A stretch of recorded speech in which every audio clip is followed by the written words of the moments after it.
जय हिंद दोस्तों, एक बार फिर से स्वागत है आपका निफ्टी प्रेडिक्शन सीरीज में। और आज आप लोगों ने निफ्टी को देखा है, निफ्टी ने क्या कारनामे दिखाए हैं, पहली कैंडल ने क्या बताया और उसके बाद मार्केट ने क्या किया है, वो सब आपके सामने है। आज हमारी ओपनिंग होती है 23,500 के आसपास और हम सीधा जाते हैं करीब करीब 23,900 का हाई लगाकर अभी हम ट्रेड कर रहे हैं 23,822 की। 2 मिनट बाद मार्केट क्लोज हो जाएगा, लगभग हमें क्लोजिंग मिलने वाली है 23,800 के आसपास का। ये मार्केट में क्यों हुआ है, किस तरीके का इसका इम्पैक्ट पड़ने वाला है, क्योंकि कल हमारा मार्केट बंद रहेगा। इनके मार्केट में 1 दिन का छुट्टी है, उसके बाद मार्केट ओपन होगा। तो किस तरीके से ओपन हो सकता है, इस बात को थोड़ा-सा समझ लेते हैं। मैं आपको लेकर चलूँगा डायरेक्ट डेली चार्ट पर और आप लोगों को बता दूँ दोस्तों कि मार्केट में अभी कुछ ऐसा है नहीं कि जो आपको डिटेल में समझाया जाए। थोड़ा-सा प्राइस एक्शन आपको डिटेल में समझना पड़ेगा कि मार्केट में जब ट्रेंड चेंज होता है, तो मार्केट किस तरीके से बिहेव करता है, अपने गैप डाउन को मार्केट किस तरीके से हैंडल करता है, ये सारी बातें आपको समझनी होंगी। थोड़ा-सा आपको बैकग्राउंड में नॉइज़ सुनाई देगी, वो कंस्ट्रक्शन का काम चल रहा है, तो इस वजह से थोड़ा-सा एडजस्ट कर लीजिएगा। मैं आपको थोड़ा-सा बैंक निफ्टी का चार्ट भी दिखाना चाहता हूँ, ताकि आपको ये समझ में आए कि भाई बैंक निफ्टी क्या दिखाना चाह रहा है ना? तो बैंक निफ्टी का चार्ट आप लोग देख रहे हैं, तो ये बैंक निफ्टी का चार्ट है। बैंक निफ्टी ने क्या किया है, नीचे से आए डायरेक्ट ऊपर, यहाँ पर हाई को ब्रेक किया और यहाँ पर हम कंसोलिडेट कर रहे हैं। साथ में आपको बताना चाहूँगा 3-4 ऐसे स्टॉक है जो मैंने आज यूट्यूब लाइव में भी डिस्कशन किए हैं। अगर आप लोग यूट्यूब लाइव को देखेंगे, वहाँ पर मैंने उनके नाम लेकर उनमें क्या-क्या प्राइस एक्शन बन रहा है, इंट्राडे में वो कैसे ऊपर की साइड को आपको ट्रेड दे सकते हैं, वो सारा डिस्कशन मैं वहाँ पर कर चुका हूँ। अब आते हैं निफ्टी इंट्राडे इंट्राडे के चार्ट पर, यानी कि डेली चार्ट पर। यहाँ देखिए, जब मैंने आपको परसों बताया कि भाई यहाँ पर हो क्या रहा है कि मार्केट में अब ट्रेंड चेंज हो रहा है। ध्यान से सुनिए, ट्रेंड चेंज हो गया है कब से? जब मैंने आपको बताया कि भाई ये बड़ा गैप अप हुआ था, उसके दिन के बाद से मार्केट में नीचे की ताकतें थोड़ा-सा कम हो जाएँगी। क्यों? क्योंकि हमने ये 2 स्विंग निकाल दिए थे। स्विंग निकालने के बाद ये बदलाव बहुत बार देखे जाते हैं और यहाँ तक अगर आप लोग नोट करेंगे, ये सिचुएशन कभी भी हमारे सामने नहीं आई कि मार्केट ने स्विंग को चेंज किया हो और ये पहली बार देखने को मिला। तो इसीलिए मैंने कहा कि अब ट्रेंड वो बदलाव आ चुका है। अब मार्केट जैसे ही नीचे आएगा, उसके बाद मार्केट ऊपर की साइड जाने की बात करेगा। यानी कि जैसे ही मार्केट गैप डाउन खोलता है, ज़्यादा नीचे आता है, वैसे ही मार्केट को ऊपर की तरफ धकेलने की कोशिश होगी और वो आज आपको इंट्राडे चार्ट पर देखने को मिला है। अभी आपको डेली चार्ट पर क्या देखने को मिल रहा है, हम फिर से यहाँ से नीचे आए, ऊपर चले गए। अब उसके बाद हमें ये देखना है यहाँ पर क्या होगा। मैंने आपको ये डिस्कशन किया था कि भाई यहाँ तक अगर हम इसी साँस में चलते हैं, हो सकता है यहाँ से ऐसे करके नीचे जाकर ऊपर चले जाएँगे। अब या तो यहाँ पर मार्केट और कंसोलिडेशन करे, फिर ऊपर चले जाए, या तो मार्केट क्या करे, यहाँ से नीचे आए, फिर ऊपर जाए, ये भी पॉसिबल है।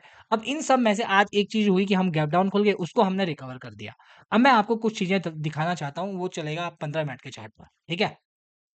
15 मिनट के चार्ट को आप लोग देख रहे हैं और एक बात अभी आप लोगों ने नोट की होगी, मैंने कहा था कि भाई ऊपर की तरफ की ताकतें लगेंगी और अगर इसी बेस पर आज हम ऑप्शन बाइंग में ट्रेड लेते तो क्या वो ट्रेड सही होता? बिल्कुल भी नहीं होता दोस्तों। ऊपर जाने की आज कोई गारंटी ऐसी थी नहीं। ऊपर की तरफ ताकत लगने की गारंटी थी कि भाई ऊपर की तरफ जोर लगेगा। पर आपके दिमाग में ये डाउट आ सकता है कि ऊपर की तरफ जो जोर लगेगा का मतलब यही तो है कि ऊपर की तरफ को जाएँगे, ऐसा बिल्कुल भी नहीं है। ऊपर की तरफ जाने का मतलब ये भी होता है कि मार्केट यहाँ जाएगा, यहाँ पर इस तरीके से कंसोलिडेशन भी कर सकता था। है ना? तो अगर आप ऑप्शन बायर हैं तो आपको क्या चाहिए? तेज़ी से एक मोमेंटम चाहिए, तभी तो आपका प्रीमियम बढ़ेगा। अगर ऐसे कंसोलिडेशन में आप जाएँगे, तो आप वहाँ पर ट्रैप हो जाएँगे। इसलिए मैं हमेशा कहता हूँ, ऊपर जाने का मतलब ये बिल्कुल भी नहीं होता है कि ट्रेड मिलके ऊपर की तरफ गए हैं। ये ज़रूर होगा कि हम ऊपर गए भाई कंसोलिडेशन करके चले गए, 2-3 घंटे का कंसोलिडेशन, फिर थोड़ा-सा चले, फिर कंसोलिडेशन, फिर थोड़ा-सा चले। ऐसे में मज़ा नहीं आता है। अब हमारे पास है कल की सिचुएशन, यानी कि जब मार्केट खुलेगा 1 दिन के बाद, उसके लिए क्या है, पहली बात तो वो न्यूज़ का आपने ध्यान रखना है। क्योंकि जो न्यूज़ वाला सिनेरियो आ रहा है ना, उस न्यूज़ को आप लोग बिल्कुल समझ कर चलिएगा कि ये जो न्यूज़ आ रही है, इसको हमने ध्यान रखना है। न्यूज़ कुछ भी आ सकती है, कहीं फिर से बम गिरना शुरू हो सकते हैं, कहीं बम हटना शुरू हो सकते हैं। लेकिन जो चीज़ कंडीशन बनेगी, उसी वजह से हम लोग ये गैप डाउन खोले हैं, क्योंकि जो वॉर की समझौते वाली मीटिंग थी ना, वो पास नहीं हो पाई, उसमें कुछ चीज़ें रह गई, तो मार्केट इतने नीचे यहाँ पर आ गया।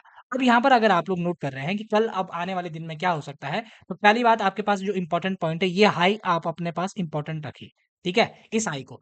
उससे पहले अगर आपको इंडिकेट होना है, उसके लिए आपके पास यहाँ पर 24,000 का लेवल है कि 24,000 के ऊपर सस्टेन करने लग गए और ये हाई अगर हमारा ब्रेक होता है, तो फिर हम धीरे-धीरे ही सही ऊपर की तरफ को जाएँगे।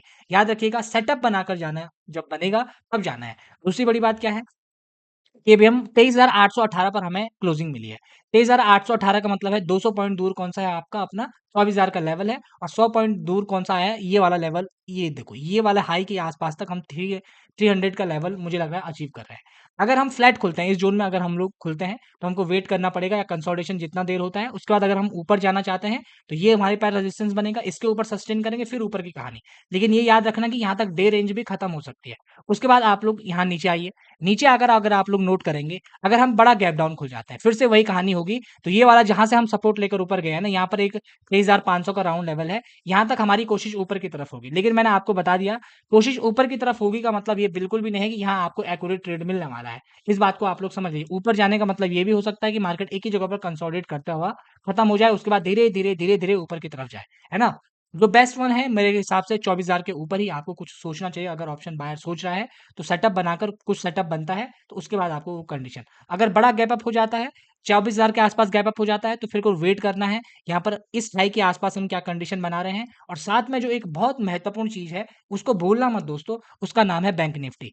अगर बैंक निफ्टी आपके साथ नहीं चलेगा, आपके फेवर में नहीं चलेगा, तो आपके कोई भी ट्रेड सक्सेसफुल नहीं होने वाले हैं। अगर आप आज का ट्रेड देखेंगे, आज का चार्ट देखेंगे, तो बैंक निफ्टी ने काफ़ी अच्छा सपोर्ट किया है, इसीलिए मार्केट धीरे-धीरे ही सही ऊपर की तरफ चले गया।